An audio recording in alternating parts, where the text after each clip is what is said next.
Okay, welcome back to RespawnAimFire. This is episode 64.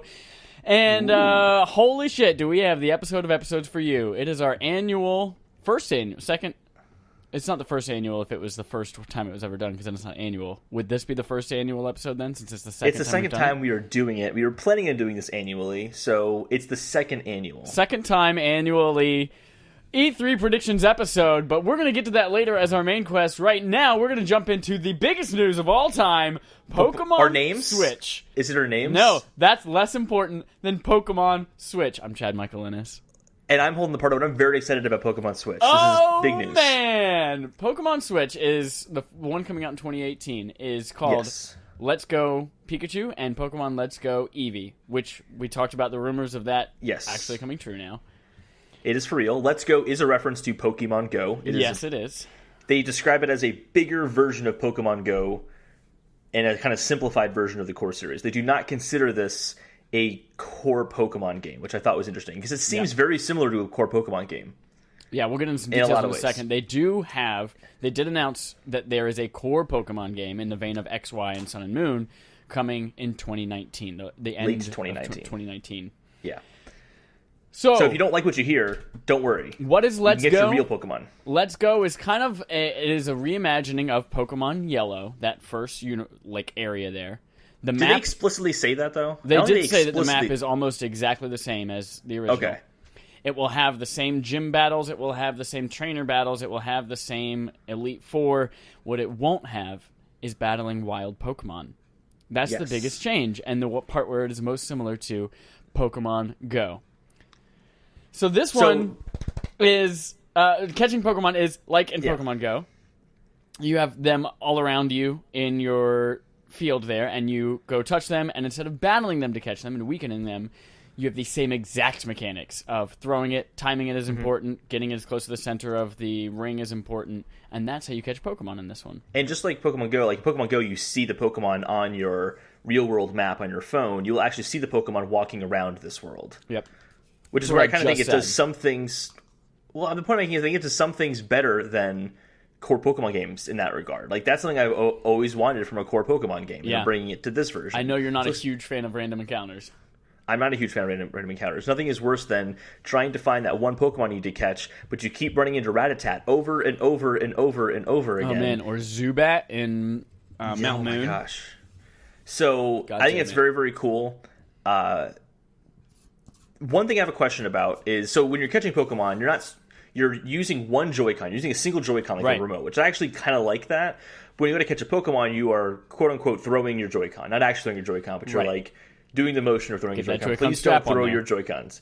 Yeah, and if you have a second player join you, they're using the other Joy-Con, you can time your throw to kind of catch the Pokemon more quickly, or to catch the Pokemon more effectively. Right.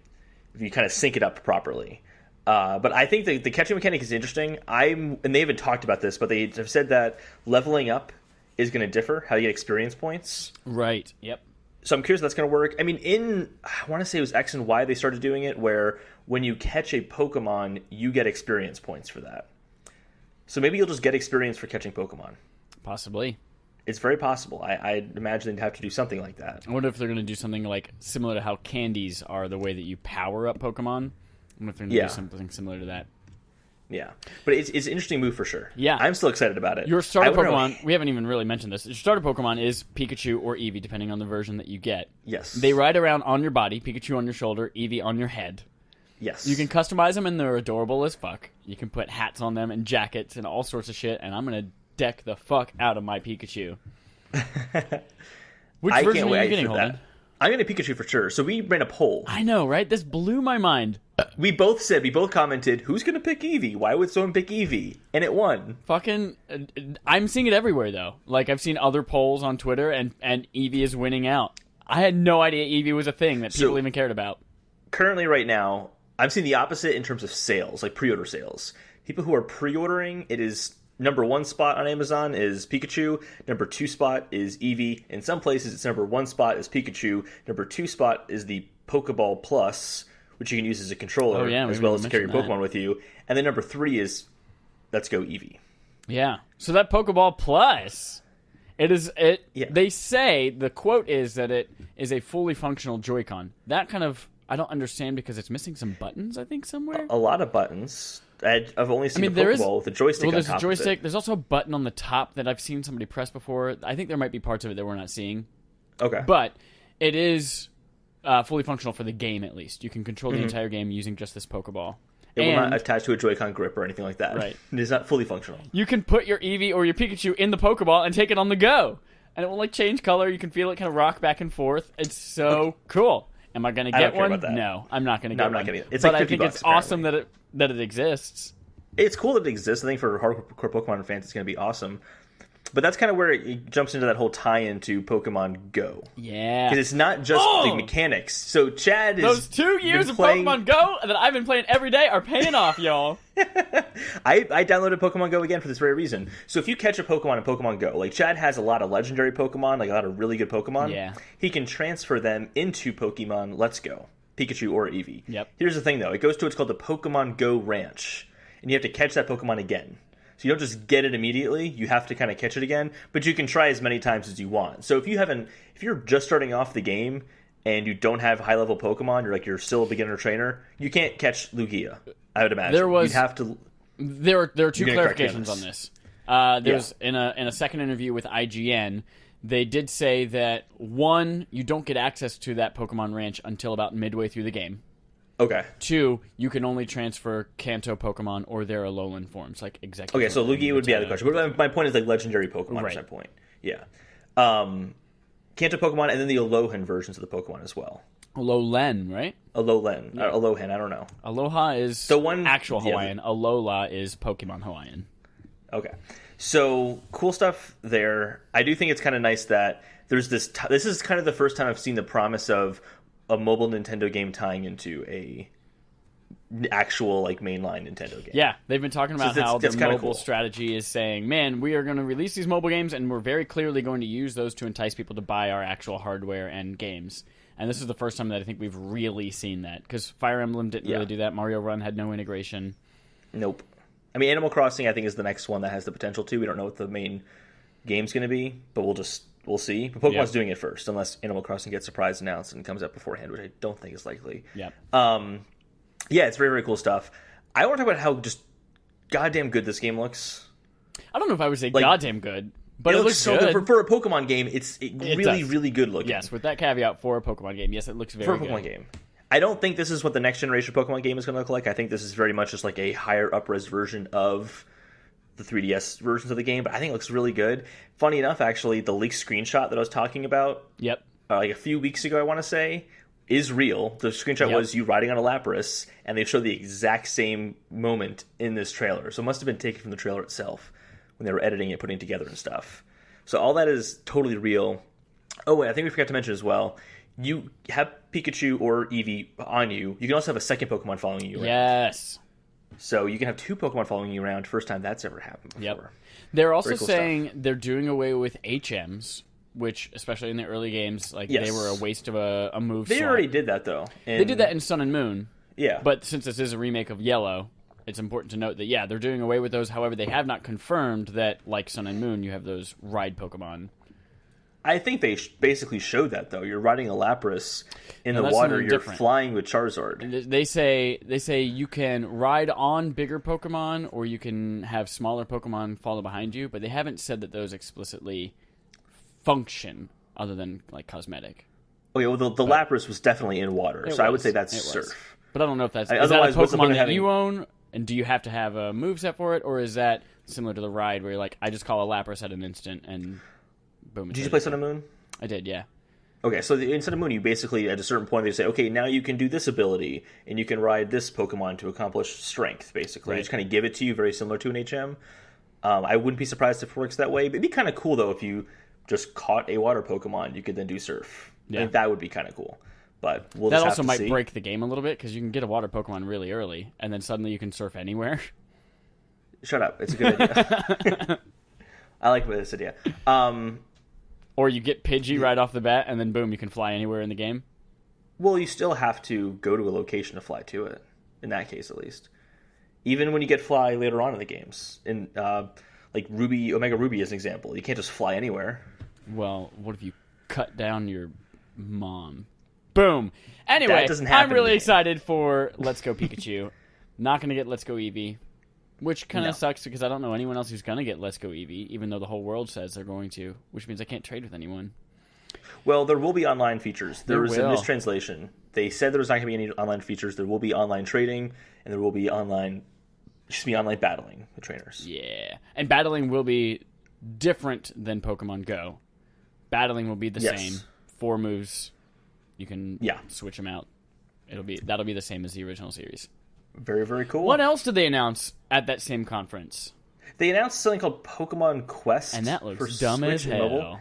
I downloaded it to try it out. I played it for literally 5 minutes and went, wow, this is really stupid. And I just deleted it immediately. Nice. I didn't even download it because I looked at it. First of all, I hate the art style with all the blocky Minecraft. Yeah, I don't like the art style either. But you're on an island called Tumblecube Island because all the Pokemon are like cubes. It was really funny. And I guess you're just kind of rounding up wild Pokemon and fighting them and accomplishing Pokemon quests because that's why it's called Pokemon Quest. It's free. That should tell you everything you need to know. Free to start is how they say. To start, yeah. They don't say it's free to play at Nintendo. No, free to start. So, boom, boom, boom. That is Pokemon. It comes out. Pokemon Let's Go Pikachu and Let's Go Eevee comes out November 16th, 2018. Woo! Boom. Chad, that's games we're playing in the future. What are you playing right now? Holden, what did I play this week? Well, I played Donkey Kong Tropical Freeze, now that I've beat Super Mario RPG. Daniel Newman is so close to being done with Bloodborne, and he needed some help. So I booted back up Bloodborne. We haven't actually had a chance to play together yet, but I booted back up Bloodborne just to get myself reacquainted with it after 2 years. And be like, all right, how does this game work when? How do I attack? Blah, blah, blah. And I just 15 minutes of it, and I was already going, oh, I need Dark Souls on Switch now, because I really want to play that game now. So I played that a little bit, and then I'm getting balls deep in God of War right now. I feel like you've been balls deep in God of War for weeks now, and it's amazing to me you haven't finished it. It's just so good. I am fast tracking that story now. I stayed up. For those of you who don't know, I am very much a morning person. Wake up by myself at 6:45, no alarm. That's normal for me. But last night I stayed up. I stayed up until midnight playing God of War last night. Stayed up until midnight. Oh my goodness! Did you drink lots of chocolate milk? I drank no chocolate milk, but I did have a chocolate protein shake. Oh, okay. Same thing. Oh, man. So, yeah. Same old, same old. Bloodborne reignited that spark. But Holden, what does Playtime with Holden look like this week? Very differently from you. I played Bloodborne this week. Oh, my God. We didn't actually talk about this. We just both coincidentally played it. Yeah. No, I'm still in touch with my brothers right now, and... Oh, and of course you had to show your 6-year-old brother what it's like to... The 12-year-old brother. I did not show the 6-year-old brother anything Souls-related. No, so I showed him Dark Souls and Bloodborne, and he really hated them. He thought they were too violent. So we didn't play them very long. But I did get farther in Bloodborne. I beat some bosses. I only have to do the Nightmare of Mensis now. So for in that New area. Game Plus, right? Yeah, New Game Plus. Okay. And then in Dark Souls 3, I'm at Lothric Castle, New Game Plus, and I've beaten every optional boss, including the DLC up to that point. So nice. I'm pretty sure it's like the second last area, and then you just fight the final boss. So, nice! It's very good there. But then, last night, I started playing Mario Tennis Aces, Woo! the demo. Talk about it. Ooh, yeah. I have to find some time to play that in the next 2 days. I cannot. Well, it's only available for until tomorrow. That's why I said the next 2 days. No, you didn't say that. I did. So... here's the thing about Mario Tennis Aces. It's really good. I like it a lot. However, it's only online, and they're working out some kinks with online. Yep. And I don't know if it's just the other person's Wi-Fi connection isn't strong, or just the server's not working, but some games, flawless, and it's perfect, and it's fantastic, and it's super fun. Other games, when there's lag, your character, it's weird. It's so hard to describe. It's it's still running at a good frame rate, but he jumps around, and you don't feel like you have full control over where your character is going, which is frustrating when you're trying to run to get a tennis ball in milliseconds before it is, before it passes you. So it's kind of frustrating. But when it does work, which, to be fair, that's only happened 2 or 3 times in the 24 matches I've played at this point. Okay. So not a huge issue for a beta test, which is essentially what this is. but considering Nintendo's track record on online, I would have liked to have seen better. It is coming out in 3 weeks, so it's coming out in 3 weeks. So, but it's really fun and it's surprisingly deep. There is a lot to this. I would say it's the most complicated control scheme, and not in a bad way, for any Mario sports game. Are you doing motion controls or buttons? So I'm doing buttons, but there's still like the gyro aiming when you. So there's something called a what is it, like a star power shot or something like that, where when you're kind of volleying back and forth with whomever your opponent is, you'll see a little star mark show up where the ball is going to go, and if you step on that and then hold down the right button, you'll kind of go into this mode where you can aim with a reticule using the gyro aiming to decide where it's going to land, and then it'll go really fast. Or you can hit their racket and break their racket if you want to. Right. Yeah, we all watched the 10-minute tutorial in the last Nintendo Direct. Yes. But when you're playing it, it all flows pretty well together. They have you kind of go through before you get into the online tournament, and you essentially just run through how to do the different mechanics of the game. So you get to play it as opposed to just watching it. When you play against players who know what they're doing, which I'm surprised how many people already know what they're doing, you're hopeless. There's just some people who are so good at this game already. It's amazing to me. Like, how on earth did you get this good at the game in a single evening? I don't know. There's already a Reddit post of this guy who's put in like the advanced tips and tricks, and I'm like, how? Like, how much time have you put into this game? But I do really want to play the story mode, because I think in online for me, I'm just getting my ass handed to me so much that when it officially comes out, I just feel like I'm not going to do well online at all, unless they have better ranking and they pair you people who are more kind of in your level. Yeah, which would be nice. But for right now, you'll get paired against people who will demolish you instantly. I'm mostly looking forward to this for the story mode anyway, and for local co-op. Because the gameplay mechanics are fantastic. It's really fun to play. I love how it plays, how the characters move around.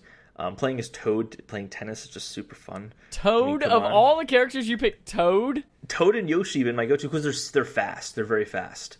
Okay. So I'm enjoying it a lot. I can't wait to get it. I want you to play because I want to talk to you about it, but I feel like at this point, when we talk about it is when the game's going to come out. Yeah, because we've got E3 next week. We've got wrap-up after that. Yep. Exactly. So yeah, I played Mario Tennis Aces. It was fun. I recommend it if you... Actually, at this point, by the time this releases, it's already done with the beta test. Yep. Or the online tournament. So I hope you played it. Dude, that sounds aces. Oh. Thanks for sharing what you played. If I want to find out what also scored aces or deuces, is deuces bad? Or poops? Deuces like poop. If it scored aces or deuces as in shitty. Mm-hmm. Okay. Let's find that information out on Leaderboard. There was a transition in there somewhere. You kind of got it. So we have 3 games on Leaderboard this week. We're going to go through this pretty quickly because there's really honestly not too much to talk about. 2 of these games are remastered editions of games. Yeah, remastered that edition. Hyrule Warriors Definitive Edition. We have Dark Souls Remastered, and then we have the brand new game Detroit Become Human. Ooh. I know you're going to play Detroit Become Human, but because it's such a subjective game in terms of like you might love this, other people might hate this because they don't like the story or something like that. I wanted to include this in here as well. Typical David Cage game. Yeah, but I'll say though, everything's got good reviews. Nothing here got bad reviews at all. The lowest is Hyrule Warriors Definitive Edition with a 78 on Metacritic, 39 positive reviews, 8 mixed reviews, and 1 negative reviews. The biggest criticism of this game is that if you have played this game before on Wii U and 3DS, there's not too much of a reason to get this game. But wasn't there Breath of the Wild costumes? They're Breath of the Wild costumes, whatever. So basically, it's a combination of the Wii U and 3DS versions of those games. Notably, it fixes a lot of the issues with like split screen games that you had on the Wii U version running at really low frame rates. That's been completely taken care of. There are barely no frame issues at all. Even when playing undocked in split screen, it runs really well. Even though because that's it's a little cramped. Tanked the review scores on the 3DS version. Yes, is that it was just horrible for multiplayer. So this has been alleviated in that sense. Again, there's some new costumes, that kind of stuff. But I love this. GameSpot dubbed it the strongest Zelda spin-off ever. And I'm like, what else do you really have there? Like, you have Link's crossbow training, and you have that weird Tingle Rupee challenge game that only came out in Japan. Like, you got 4 Swords. You got the Zelda one that came out on 3DS. That does not count. 4 Swords counts as a mainline Zelda game. What about the one where you could dress up as a girl on 3DS 2 years ago? That you bought and never played? Triforce Heroes, that counts as a mainline Zelda game. That counts as a mainline Zelda game? Yeah, there's mainline single player, mainline multiplayer. Yes, Four Swords Adventures, all that counts as a main. Says who? Just saying. It's definitely the nominative case. It's who, not whom. Yeah. Well, anyway, I say apparently this game is really good if you've never played this game before. So if you haven't played it before, you're a big Zelda fan, you should get it. I'm the exact demographic of that, and I'm still not going to get it. So I don't know what this game's for, but if it's getting pretty good reviews. We'll jump into Dark Souls Remastered. For this one, I actually specifically went to watch some lesser-known YouTube critics to see what they were saying. All right. Because Dark Souls is one of those things that people are very passionate about, and I wanted to get their perspective as well as kind of like the main industry perspective. All right. But on Metacritic, got an 86. It's their highest reviewed game leaderboard this week. Had a 37 positive reviews, 1 mixed, 0 negative. Everyone liked it. 0 negative. 0 negative. And it's really because if you like Dark Souls is already a really good game, and this doesn't really add anything. It's just a sharper, better looking, smoother version of the game. So it's kind of like, if you like Dark Souls, how could you not like it? Yeah. Sharper, better, faster, stronger. Exactly. It's the frame rate apparently makes a big difference when you go from 30 to 60, because the 60 frames, everything is so in the moment. So, if you can respond as quickly as possible, it's the difference between getting a guy or getting hit yourself. Yeah. So the frame rate apparently makes a big difference in gameplay. But there's an area called Blight Town, which originally in Dark Souls, when it first came out, was criticized as being too framey, which made it a little bit harder to play and kind of unfair. That area now feels a lot more fair because you'd have better frame rate there, and it stays solid the whole time. There were some minor frame rate dips on the PS4 when we're dealing with kind of fire effects and bigger particle effects. Okay. But apparently this surprised me. Even the people who, like the kind of really dedicated Dark Souls fans who had some negative things to say, they all said that this is the best the particle effects have ever looked in the franchise. Ooh, in the franchise. In the franchise. Like, I wanted to see that for myself, because that's pretty bold. I think Dark Souls 3 is an incredibly good-looking game. Yeah. So I want to see that for myself, because it's a pretty bold statement. I saw some of the fire effects in the video footage I was watching, and I'm like, yeah, that looks like a up-res PS3 fire effect. Like, it doesn't look incredible. But the magic spells and things like that did look pretty good. Yeah. Well, you're not going to see those particle effects on the Switch version. Just letting you know that. Yes, absolutely. So some locations have better looking textures than others. So some places look a lot better. Some places kind of look a little dingy still. So not too good there. But I wanted to get the kind of the PC complaint here. So Dark Souls didn't come out on PC originally. It was PS3, Xbox 360. But they released an edition for PC called Prepare to Die Edition. And apparently it was not great when it came out. It had a lot of frame rate issues and problems. But it had mod support. So a lot of that stuff was fixed. They added new things to it, like different challenge modes, kind of different ways of playing Dark Souls. So it became like this really definitive version of that game. And the remastered edition includes none of that, and it's a separate purchase. It's 50% off if you already had the PC version. Yeah. That's kind of upsetting some people. So it's kind of saying if you haven't played Dark Souls before and you're going to get it on PC, you should still get the Prepare to Die edition and then kind of research on what mods to get. I think that's a very like hardcore PC person thing to say. Yeah, definitely. I think that's kind of in line with what some recent remasters have done as well. Like I think BioShock Collection functioned the same way, where like you got BioShock already because it was in 4K, but then you get like half off the other two. I think Borderlands worked similarly.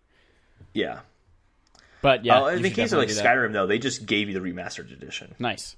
Yeah, that's because Bethesda is so consumer friendly.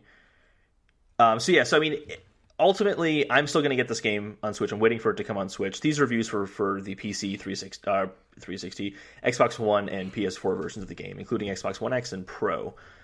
So it sounds like if you haven't played the game, go ahead and get it. There's not really anything new here. Like there were some complaints that there wasn't like behind the scenes footage of how the game was made, but I'm not really surprised that's not in there. I don't know, it just seems like something that From Software would do. But yeah, I have seen that there's like early builds. Like there are some people that hacked the code, and there's some early builds of like Bloodborne stages. Yes, I didn't hear about that. Yeah, like Demon Soul stages in there as well, even though that came out first. I thought that was kind of cool that was in the source code for Dark Souls. Mm-hmm. Nice. What was the third one? Detroit Become Human. Ooh, it's Gene! Gene Parmesan. Detroit Become Human got a Metacritic score of 79%, positive 66 positive reviews. Mixed was 19 mixed reviews, and there were just only 2 negative reviews, which that surprised me for a David Cage Quantum Dream game. Only 2 negative reviews. always polarizing, but other reviews I've seen, they're saying this is the best Quantic Dream game yet. All right. Better than Heavy Rain, not surprisingly better than Beyond Two Souls. That was not a very well-received Quantic Dream game. I haven't played it, so I can't speak to it myself. I had a lot of fun with it. To be clear, a lot of these opinions are subjective because it's a story-based game. Yep. So we'll go through some of the technical stuff that people had some issues with, but in terms of the story, pretty much it was well-received as a story. People liked the story. They enjoyed where it went. There's kind of the common criticism you get with AI stories, which is that it covers similar ground. Are they really human? That kind of stuff, like questioning what it means to be human. That's kind of with the territory, so it's not too surprising. But like Colin Murray already mentioned in his review that because you're interacting with the story, there's a different level of immersion in those questions than you would have gotten if you just watched, Ex Machina or something like that. He called it his game of the year so far, didn't he? Yeah, he called it his game of the year. He called it the best of the Quantic Dream games. He's very, high up on this game. Everyone kind of pointed out some kind of story inconsistencies. I'm willing to forgive that because there are story inconsistencies in 2-hour movies. This is a super long story with so many branching paths that it's miraculous that they only said there were some inconsistencies. Yeah, especially when you could play the same game and possibly get it in 4 hours or 12 hours. Yeah, exactly. Depending on the choices you make. It was kind of cool. So you're playing as 3 different characters throughout the game. Each character kind of has their own way of almost interacting with the world in a sense. Like the detective can kind of see things happen in wireframes as he's piecing together what happened in that scene before he got there. Kind of like Batman detective mode. Yeah, like this other guy, Marcus, he can do like kind of parkour stuff, and he can see like ahead of time, like quote unquote calculate what will happen if he goes a certain directions. You kind of figure out what you want to do based on seeing the result of that before it actually happens, which is kind of cool. Nothing huge plot wise you'd see beforehand, but just like if I climbed up there, would I make it? Yeah, that kind of thing.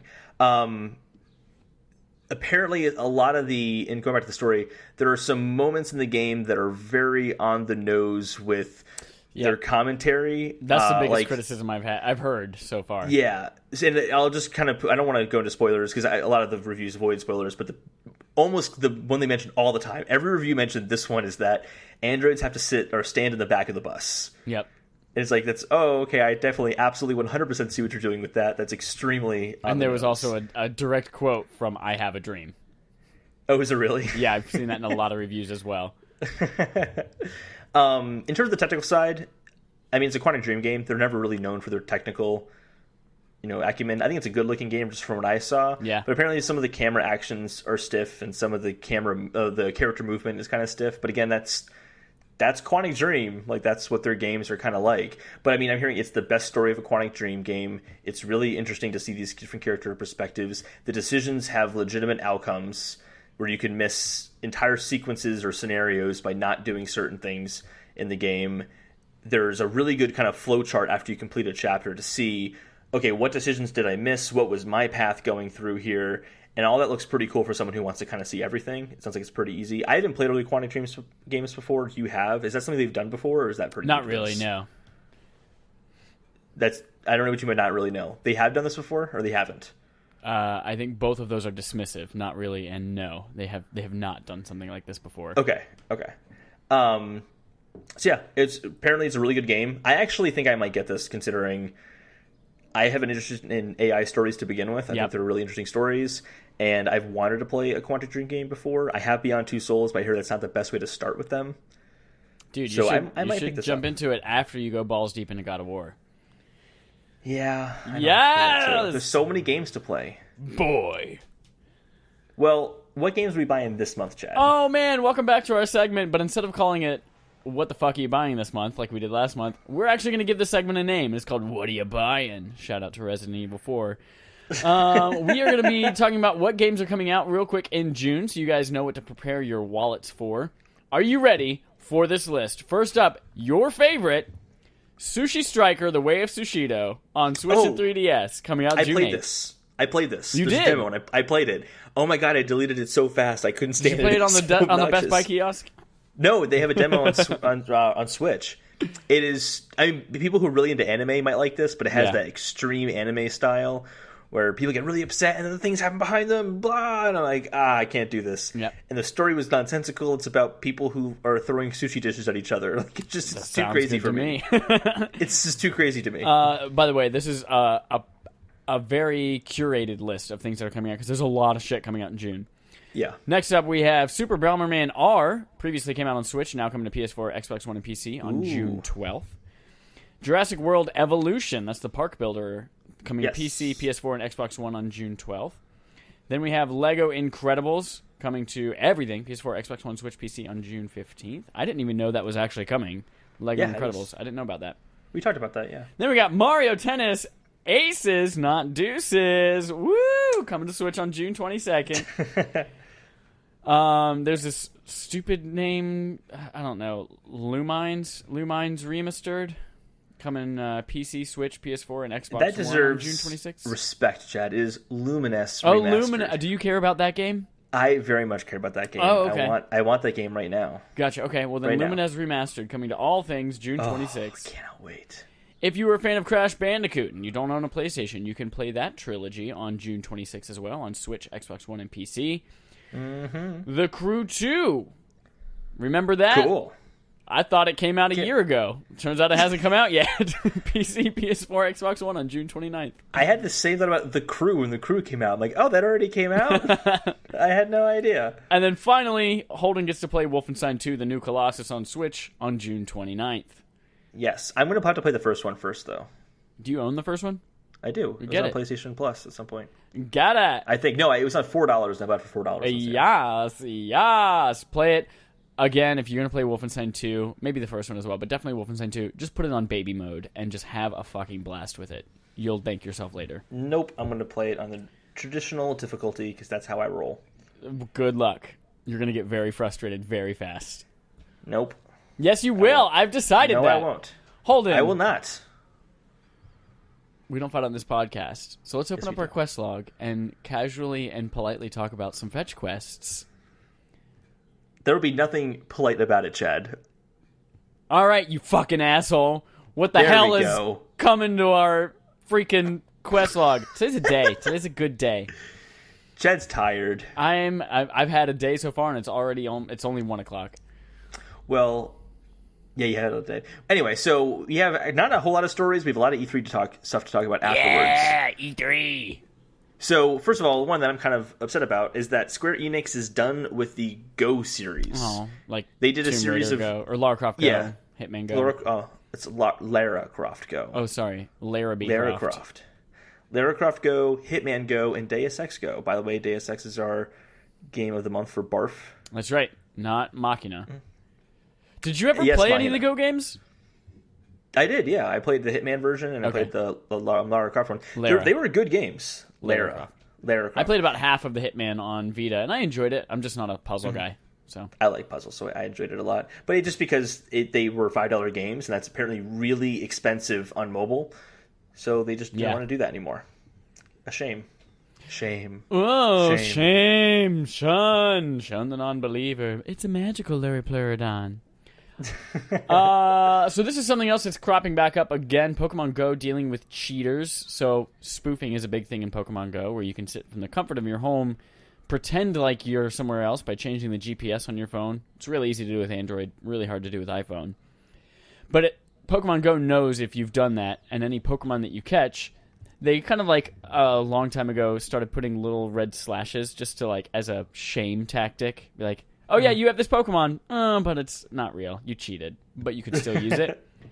It now seems like, now that Let's Go, Eevee, and Pikachu are announced, and there's going to be integration with it, they've started to permanently make those Pokemon unusable, and they just appear as a big red slash. Yep. So, get out in your community and walk around and go catch shit. Do it for real, y'all. It's the point of the game. That's right. Get outside. That's right. That's why it's called Go, whole intention. Not sit. Pokemon sit. Pokemon sit? Good Pokemon. So, I thought this was just hysterical. I don't know why this isn't a game potato, but State of Decay 2 had a patch, and that patch is 20 gigabytes in size. That's crazy to me. Is it nowadays, though? 20 gigs for a patch is insane. I feel like that's kind of commonplace now. maybe. 20 gigs? It's like the size of a game. I don't know. Maybe not. Maybe they just deleted your game file and replaced it with a whole new game file. That's Who possibly. knows? That's but possibly. it's really big. Look It at just words. was notable. It's a really big game patch. All right. There are more important things to talk about, though, Chad, such as... PS Plus games for June have been announced, and I'm so excited. Okay. XCOM 2 for PS4, Trials Fusion for PS4, Zombie Driver HD for PS3, as well as Ghost Recon Future Soldier for PS3, and then Vita gets Atomic Ninjas and Squares. I can't wait to play XCOM 2. I've always wanted to play XCOM, and now I can for free. Now you but can you do don't that. like strategy games, so you're not. I'm not a big strategy person. Although I'm Except thinking for about Mario picking Rabbids. up that Mario Rabbids expansion with Donkey Kong and Cranky Kong in it. Well, I'm getting XCOM 2. I cannot wait. Very exciting stuff. Chad, take us through this last one, because this one's very relevant to you. I actually haven't read this one. I can read the headline. Honestly, that basically is the headline. One God of War secret has still not been found. Yeah, so the director of God of War kind of came out and said that he hasn't seen anyone find one specific thing in God of War, and he wouldn't say what it is. There's still one secret that people have not uncovered. So what if people found it, but they just didn't it. care, so no one said anything about it? What if it was just a super lame secret? Well, he's just saying no one has found it online. Well, maybe So, they have. online, no one's talked about it. Well, no one's talked about it because maybe it's stupid. I'm just kidding. Nothing in that game is stupid. It's all great. Oh, that's it. No Game Potatoes this month? I mean, no Game Potatoes this month. No, oh, this week, shit. Yeah. All right. All right. Main stories, not main quests, but actual quests. Yes. Holden, we are flying through this podcast. We are. Before E3, actually coming up on Tuesday, the day this episode launches, so you guys will probably know more about it than we do by now, E3 will reveal Destiny 2 Year 2 plans. They're going to have a conversation about what everything looks like, how it's all going to change for Year 2 after this newest expansion comes out. So tune in on Tuesday. Are you surprised this is happening before E3? No, not at all. Because Destiny used to be a big E3 game. Oh, yeah, but I'm sure they're not going to have, like, an expansion launching close enough that it's worth showing something at a big conference. But they've always released expansions in the September timeframe. It's usually when they have done it. So I think it's notable. I don't think that's true. Notable. Taken King came out in September. That's one. And then, what was the other one that came out? What was the other big expansion that came out in Destiny 1? I mean, there were two smaller ones, House of Wolves, and that came out in December right after it launched. And then there was another one that came out in March or April the following. Oh, okay. Maybe I'm wrong. But I thought September was a big time for them. I guess not. No, guess not. But they're going to be apparently revamping a lot of the systems, so we'll see. Speaking of Italy. Destiny, in which case not Destiny at all, Michael Pachter, who is a analyst, said that he believes the next gen will have disk drives. Yeah, I kind of agree with that. Yeah, he basically said it's throwing a bone to retailers. Hey, sell our console and people will come back and buy games, we promise. Probably not, but they will. And what was the other reason he mentioned it in there as well? Let me find it. While I'm finding that, the other reason I think there's going to be disk drives is just that, countries that aren't America, that don't have internet connections at the wazoo, might want to have, like Australia, the internet speeds are really slow. Boo. It'd be better. Just people who want to sell used games and buy used games. Boo. There's another reason to have the disk drive. So that'll still be a thing. Doesn't surprise me. I think we're still a ways off from that. Yeah, download digital, though. Make it a thing, so and then better. Hopefully retailers can go out of business and everyone loses their jobs and the whole world collapses. So but much we fun. get our digital games a little cheaper, so it's worth it. Now, this next one I'm livid about. I hate that this exists and that it's still happening. The Atari VCR, I'm just kidding, it's a VCS, whatever the fuck that stands for, they won't tell us yet. The Atari VCS officially went on pre-order and has sold $2 million worth of consoles, even though it's not launching until I think it's June of 2019. Mm-hmm. It costs $200 or $300, depending on the option you go with, the kind of build that you go with. And all that they've said about it is that it includes about 100 Atari games. By the way, you can get those basically the same 100 Atari games on Steam for $9. But it includes those Atari games already built in and then runs Linux. And that's about all they've said. Yep. I hate that this hasn't exists. changed. So people are coming out and saying $2 million, they're really successful. I'm like, yeah, as an Indiegogo campaign, I guess that's pretty successful to have $2 million. but it's really acting as pre-orders, and only 7,000 to 8,000 people actually pre-ordered this. That's not great. Okay. Well, there's 7,000 to 8,000. I'm sure it's just the employees of Atari, and they forced them to do it. So I did the math on this as well, and there's 2 models you can buy. There's a $199 option, which is what they call the Onyx Edition, and that's the red and black version of it. Yep. And there's the $299 option that is the wood grain version of it. And the average, if you do like the $2 million divided by 7,000 to 8,000 people or so, it's like $285 is the average. It means more people are going for the Atari like wood panel version. It has to be people just for nostalgia and just having a box. That's what I'm thinking too. I think it's something too. It's a cool looking. I think it's a cool looking box still. Yeah, but don't pre-order it a year in advance with zero details about it. I want to hear what games this is going to get. I want to hear if it's going to get games. It's not. It's not going to. It's a glorified Ouya. That's all it is. Yeah, the controllers, by the way, do not come with a $199 edition. You have to buy the controllers separately. Oh my! Get out! Get the fuck out of here, Atari! I hate you. I think they say, well, work with a Bluetooth controller. People already have consoles, so just work with any other Bluetooth controller they have. And I'm like, no, you include controllers with your console. Oh, Holden. Speaking of things that are just drowning, Amazon cancels Crackdown 3 orders, apparently by mistake. Wait, Amazon is drowning? Oh, no, Crackdown. Obviously. Yeah, so apparently it was a mistake, and by the way, this was Amazon Spain. I don't know what happened to Amazon Spain, but they always leak games, they always mess things up. Spain and France. It's something about Europe. Yeah, I don't know what it is, but they just have a great sense of humor. They love fucking with people. So yeah, they canceled Crackdown 3 orders, and Microsoft assures it was just a mistake. When they made the statement that it was just a mistake, they didn't say anything about the rumored delays of the game. I'm thinking maybe this was a glitch in the system where the game is saying delayed. They sent that delay. It's already been delayed. They're apparently delaying by like it again. A year.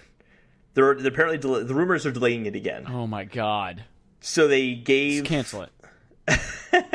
I guess they gave Amazon the new release date, and then it changed the system that caused pre-orders to be canceled because it was no longer available or something like that. Okay. That's my guess. That's just speculation, but I think that makes sense. Speaking of Microsoft is replacing their customer service team with volunteers. So they laid off a portion of their a large portion of the customer service team. They're going to keep a few on hand to act as managers for volunteers who will handle customer service responses. Now, it's important to note that these volunteers are not just like, hey, I think I want to answer this question. They are part of what they call the Xbox Ambassadors program. Yes. So they've already, they are the most dedicated users. They get rewarded with prizes and things like that. Mm-hmm. But I don't know how I feel. I can kind of see this from both sides. One, I do, as someone who has worked in a technology store before, I definitely understand that most questions can be answered by typing it into Google, and you don't need a super knowledgeable technician for that. No. But Microsoft is not hurting for money at all, and I do think that customer support is a very big reason why I support a lot of the companies that I support, because it's easy to nice to have the option. Exactly. That's why I if somebody has a question about hey Chad, I have this YouTube channel and I don't know how to do this on it, I was like, fucking good luck getting in touch with Google support. I have no idea what to tell you. Yeah. Well, considering I worked in technology as well, so I have the same technology store that you were in. Oh my god! And I do agree on that portion. One thing I thought was interesting in the article that I read is, and I want to find this here, is the number of questions they were handling per day. And I think this is pretty eye-opening as to why they might have canceled it. They're only answering a few dozen questions a day, which you think about the entirety of the Xbox ecosystem, and they're only answering a few dozen questions a day. And to be clear, they laid off around 12 people, so they also didn't lay off a lot of people. I don't think it was a small team to begin with. If they laid off 12 people, that was a small team. Here it is. So prior to May 18th, the account directly responded to dozens of inquiries every day, amounting to 2.9 million tweets. But 2.9 million tweets since when? They don't really say that. Yeah. So if they weren't answering a lot of questions, and they say, hey, we can save money by having these volunteers answer simple questions, I think that makes sense from a business perspective. But again, it is a shame when you don't have people who are the most knowledgeable, who are trained by the company itself to answer these questions. I think that's the downside, but I think it's actually not as bad as people are would want to make it out to be. Yeah, I don't know. Yeah, as I mentioned, I can see both sides. I can also see the argument where, like, have you ever talked to a customer service rep or something like that, and you know a lot more than they do because you're actually a dedicated fan and they're just someone they're paying minimum wage to work? Like, yeah, I've had that feeling. I could definitely see how our Xbox ambassadors might help better than some of the customer service people.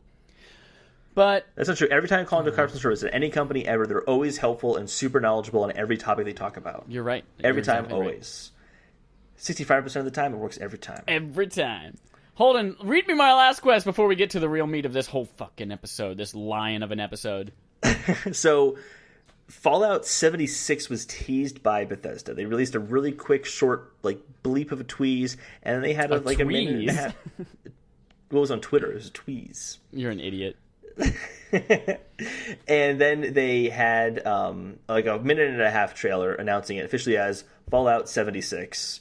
There were questions of, was it a remake? No, this is a new Fallout game. We don't know what kind of game it is, but Kotaku has basically said that it is an online survival RPG, which would make sense since they have been talking about doing a quote-unquote bleeding-edge AAA freemium game. Bleeding Edge. So I think that would kind of fit into that. However, you can pre-order this game already for $60. So maybe that's a mistake, but either way, I'm excited to see what this could be. I'm a big Fallout fan. At least I really like Fallout 4. From hearing other discussions about it, Vault 76 has some significance in Fallout 3 and 4, where it's one of the earliest vaults to open after the, apparently, event. I've only played a little bit of 3 and none of 4. Mm-hmm. So this will be in a world where like there's a lot less civilization because not everyone's out of the vault yet. So, and the song that was playing in the background of the trailer was "Mountain Roads Take Me Home to the Place Where I Belong." Mentions West Virginia. Yeah, yeah. So I'm thinking this might be like more in the mountains with like radioactive dogs and shit.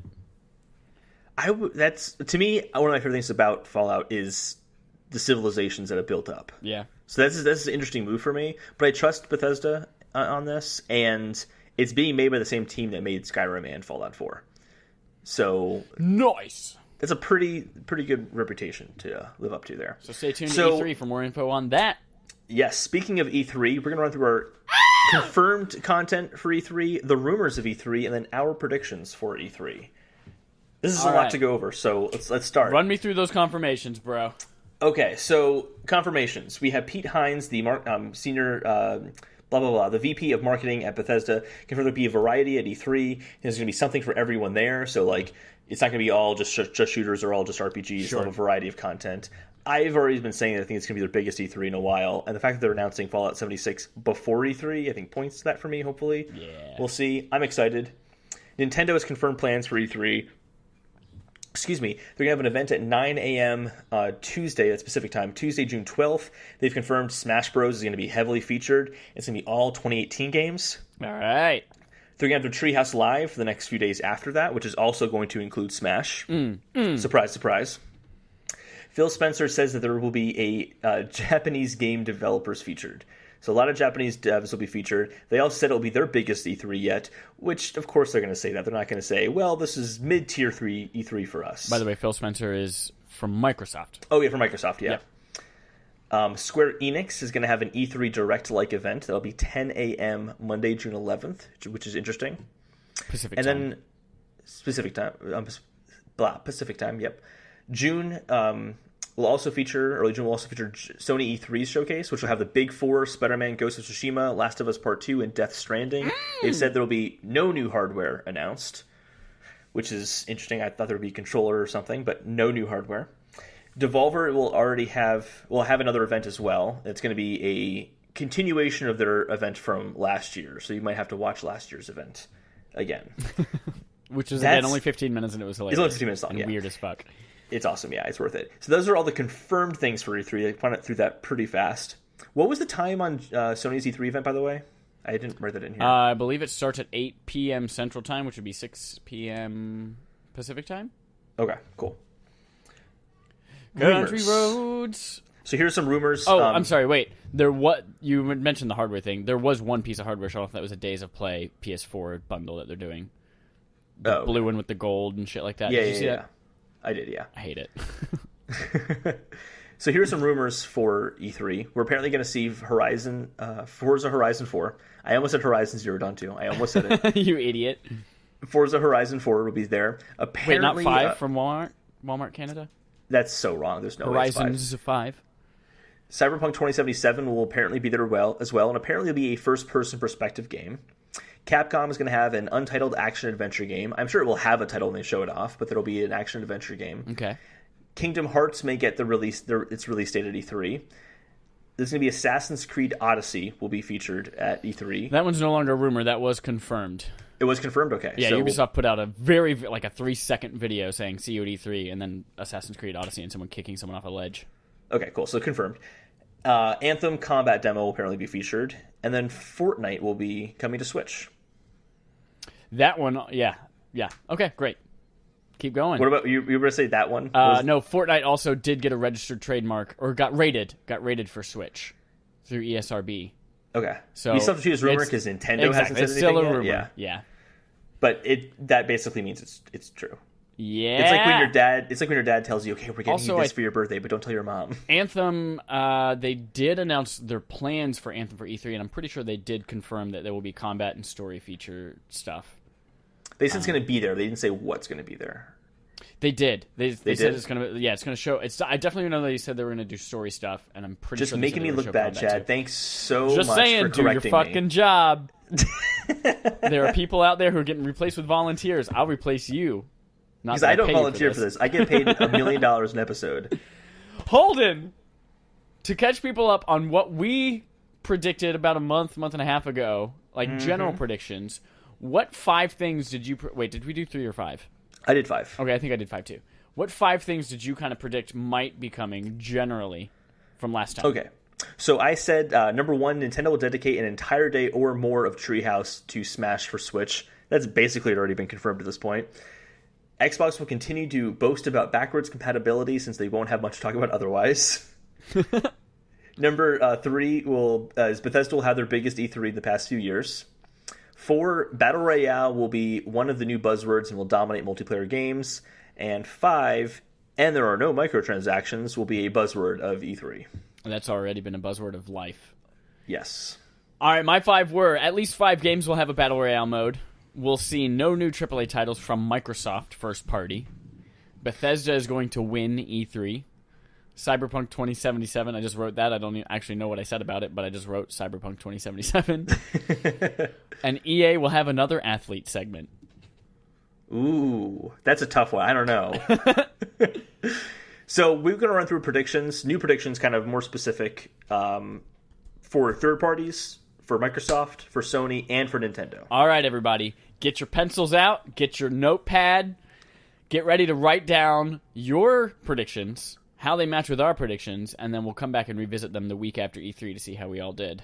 Yep. So, Holden, which third party are we starting with? Oh, I just did third party in general. Oh, my God. You did third party in general? I did 2. Yeah. Well, technically 4 for every third party. Okay. So you're going to have a lot more than I have 5 for third party, and I have 4 for everything else. 16 for third party. So. Oh, you have 16 predictions? Well, 4 for each event. Wow, okay. All right, so go for it. Just list them off. Well, I only plan to do 2 of them per. Okay, but so here let's do that. I will start with Bethesda. Yep. So, my Bethesda one is... Actually, that one's already been confirmed. Doom 2 will be revealed, and it's coming in October in time for Halloween. I have Bethesda will announce Doom 2 coming this year. That's my Bethesda prediction. Yep. Prey DLC will drop the week of E3. Ooh. So those are my 2 Bethesda-related ones. Mm-hmm. How many are you going to read for third parties in general? I have 5 in total, so I guess that total? kind of lines up with what you would have close enough. Okay. So I'll just list off all of mine then. I don't have a choice. I have to throw them all out there then. You have to. I have to. So I only had 1 Bethesda one, so I'll do my Square Enix ones. Okay, great. Kingdom Hearts will be given an early 2019 release window. Okay. And Final Fantasy VII Remake will be shown off. I think they're going to show something. You think so? I think so. With all the heat they've been getting, I have a feeling they're going to show something. I don't know, man. With how much they've had to start over from scratch. They're going to show much, but they're going to show something. Gotcha. Well, here are my 2 predictions for Square Enix. New third-person IP, non-RPG, action game will be revealed. Ooh. So it's going to be a brand new IP. It's not going to be an RPG like Final Fantasy or Kingdom Hearts or anything like that. And it's going to be an action game. Just pulling that out of my ass. And then my other one will be they'll actually finally reveal Final Fantasy 16. That's a big one. Yeah, that's a big one. You think? All right. I do. Because they've already told us, like, we have our plans for Final Fantasy 15 set. Here's, like, the end of when all that content's coming. They got to show us what's coming next. Even if it's not coming for another 10 to 12 years. Yeah. This one is just a general for third-party developers. All right. Every third-party conference will have a game coming to Switch this year. Oh, gotcha. So every company will have a Switch game in their lineup. Yes. Okay. Switch game in their lineup announced on stage? Announced on stage, yes. Okay. And then that could include, too, like, this is a game that's coming to PS4, Xbox One, and Switch. Like, they will all feature Switch. Okay. At some point on there. Now, I'm not talking like Mario Rabbids, where it's exclusive to Switch, yeah. Division 2 will not have a Battle Royale mode. Okay. So that's Ubisoft. I'm going to go ahead and jump into my Ubisoft predictions then. Those are all 5 of my predictions, by the way, so I got them. So Ubisoft, Prince of Persia returns in some form. Oh, interesting. Okay. I think Prince of Persia, it's been a long time. The last game they released was the Sands of Time movie tie-in. And, they had a movie tie-in game for that? Well, not a tie-in for the movie itself, but it was released at the same time. Oh, right. It was like it was just Prince of Persia. I remember. Yeah. No, that was the 2008 game. Oh. And then the Jake Gyllenhaal movie came out in, I don't know, 2011, 2012, and they had another game that was more similar to the trilogy that came before. But I think, it's about time, and I think we'll see Prince of Persia return at Ubisoft. And I think that we're going to see news about a For Honor movie.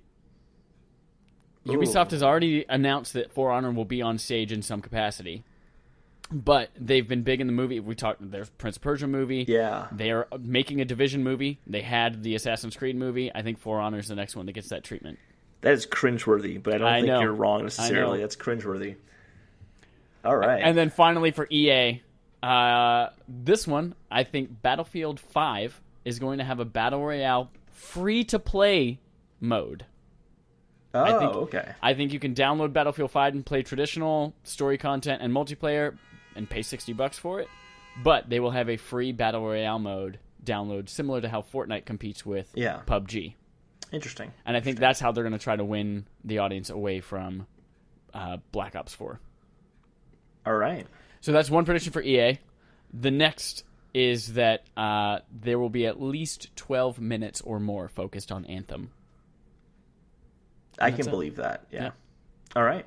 Those are my third-party predictions. Everybody tweet us, email us, tell us how those compare to yours or whether you think they're bullshit. Holden, which conference is next? Microsoft. Ooh, Microsoft. I have 4. How many do you have for Microsoft?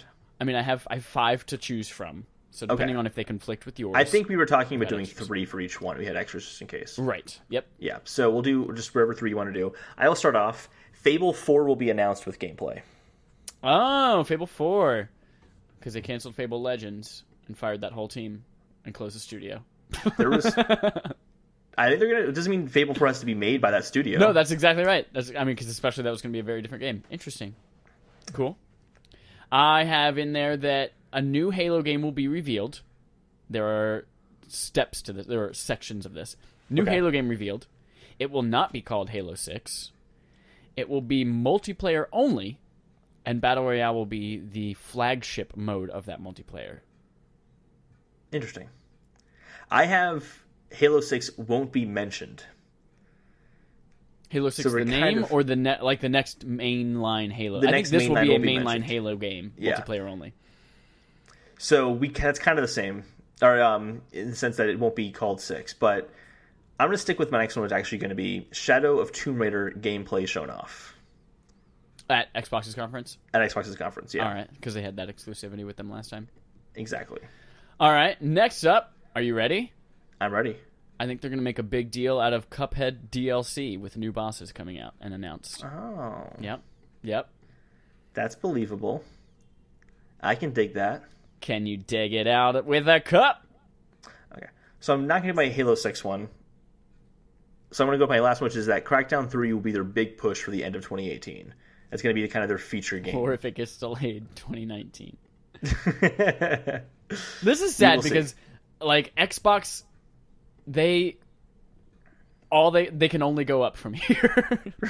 Like, they are at the absolute bottom. They have nothing coming, which means it's great for them because everything they announce will be a surprise, and they can only win our hearts back more than they already have. Surprises like Fable 4 with gameplay. Hey, it's better than not having anything at all. Sony. Hold on, I still have one more Xbox. We're doing 3 each. I only did 2. No, you did 3. You're done. It's over. Halo and Cuphead. No, it's over. It's done. And then Xbox it's over. Game it's Pass. Done. It's over. It's done. Shut up. Becomes part of Xbox Live Gold. No extra fee. Oh, that'd be huge. Yep. That'd be huge. All right.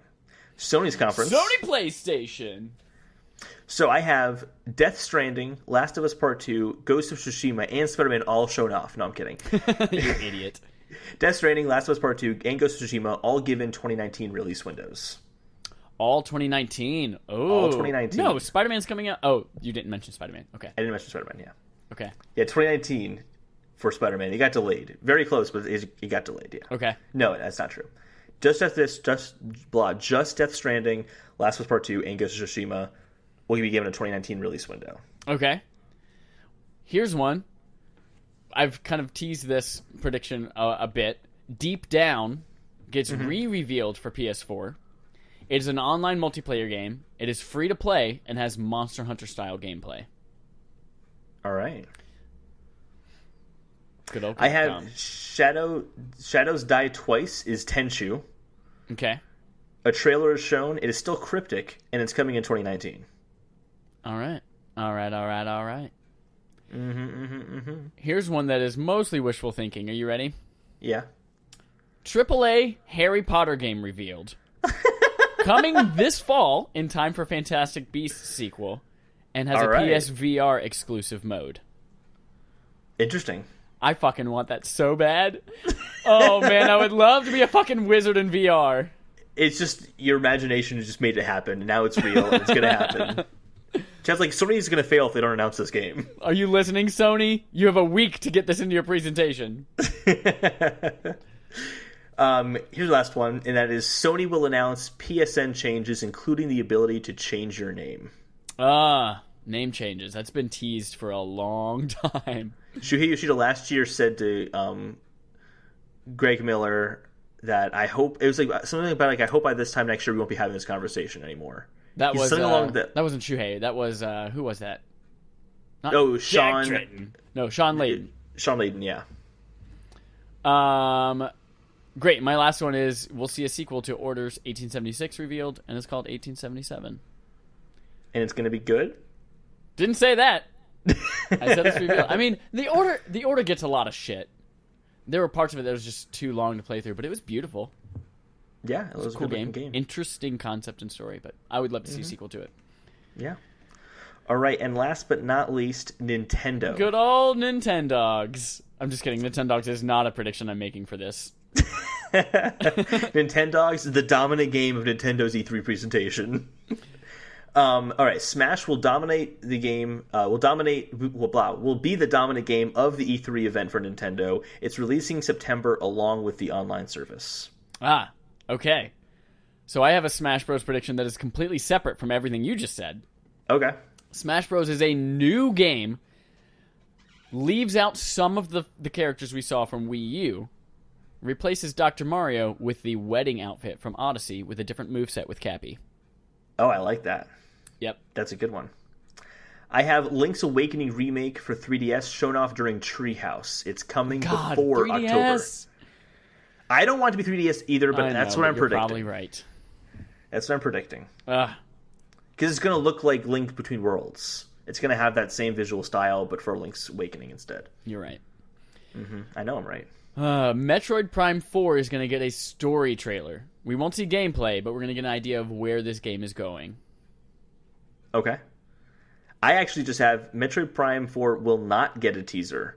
Prime Trilogy release date given for 2018. You think they're going to announce Prime Trilogy without doing anything Metroid Prime 4 related? I have the feeling we're not going to see much about it. I think they're going to save that for the Game Awards. All right. That's my guess. And then my last one is we will see the release of GTA 5 on Switch, including GTA Online. That'd be huge. Yep. That'd be huge. It'd be so weird to have GTA on a Nintendo console like that. I know. But I don't doubt it. Well, those are our predictions for E3. Oh, we got 1 week! 1 week! Do you want to run through what our E3 plan is going to be? Yes. So if you are interested in seeing how this all plays out and our reactions to everything, every single night of the E3 press conferences, starting on Saturday 69. Get it? June 9th. Saturday the 69, we will cover EA's conference. I'm going to get up my calendar here so I can actually tell you the right ones. We have on Sunday evening, and again, actually, these are probably all going to be very late nights, so you'll probably listen to it the next morning. Sunday, we'll be covering Microsoft and Bethesda's conferences. Monday, we will be covering Square Enix, Ubisoft, and Sony. And then Tuesday, we will cover as much as Nintendo has shown off so far. So tune in for all of those. We'll release them as 4 separate audio podcasts. We will not have a regular show that week. We will instead pick up again the following Tuesday with kind of our debrief from the entire E3 event and kind of checking back in with all of our predictions, seeing who is the best fortune teller. Spoilers, it's me. Spoilers, the best fortune teller. It's me. Spoilers, you can't even spell spoilers in French. No. Told you. Le French. Let's do we have anything to talk about for weekly forum? I don't think so. I don't think we do. Oh, one thing I do want to mention.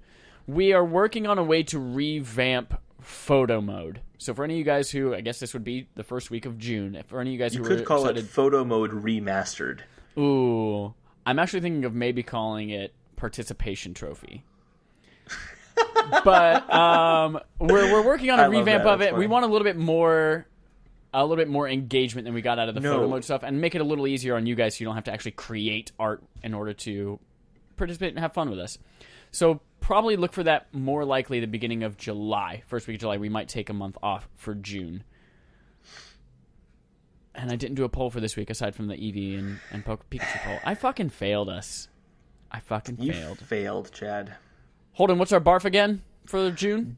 Deus Ex, Mankind Divided. And please, everyone, do yourself a favor and start it now. Start it now. Yes, Chad and Holden, start it now. Also, did you see when we talked about the games that we wanted to go on sale the week of E3? Yeah. Almost all of mine were announced that they were going to go on sale during the PlayStation Play More event. Oh, really? Like God of War is going on sale. Monster Hunter, I think, is on that sale. A lot of PSVR games were going on sale. So it's like, damn it, everything I asked for. They were waiting for which Chad going to want to be on sale. Make sure, guys, listen to what Chad has to say, and they did it. That's right. For you. That's right. They did it for you. All right, guys, the next time we'll be sweetly, sultrily speaking into your earballs will be for E3. Enjoy the rest of your week. Play a lot of video games. Touch a lot of good food as you put it into your mouth. And that's it. We'll see you next time. Toodaloo.